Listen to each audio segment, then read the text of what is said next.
احمد عبد القادر دوت واحد من احسن اللعيبه اللي موجوده في مصر. لعيب عنده امكانيات كبيره جدا، لعيب سريع جدا ومهاري، واحد على واحد بيقدر يعدي بشكل كويس جدا. لكن هو كمان واحد من اسوأ اللعيبه اللي ممكن تشوفها في حياتك في القرارات الغلط اللي بياخدها خلال المباراه. فمثلا النهارده قدام الزمالك في الفرصه دي حسين الشحات فاتح له ناحيه اليمين فاضي تماما، معهوش اي حد، بيقول له طلعني وديني، فرصه شبه انفراد على محمد عواد، وقفشه كمان من وراه بيقول له طلع حسين الشحات، ودي حسين الشحات.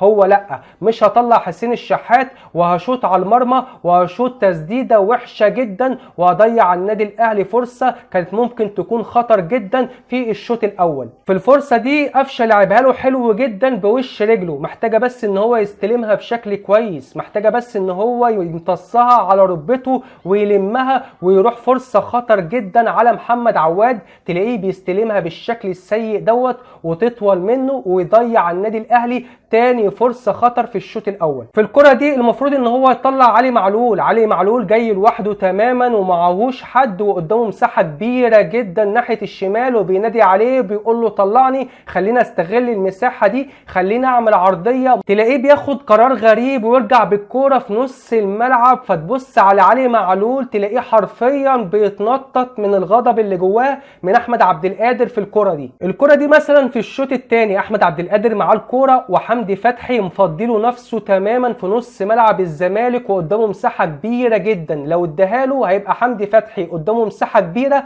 ممكن يستغلها ويعمل فرصه خطر جدا، وكمان علي معلول فاتح له ناحيه الشمال وفاضي تماما. فالمفروض لا اما يباصي لحمدي فتحي وده طبعا الصح والافضل، لا اما يرجع ويباصي لعلي معلول ناحيه الشمال. تلاقيه بياخد قرار غريب جدا وعاوز يباصي الكهرباء، ويا ريته بيباصي الكهرباء، بيباصي الكهرباء باص غلط جدا بشكل سيء جدا ويضيع على النادي الاهلي فرصه كانت ممكن تبقى خطر في الشوط الثاني.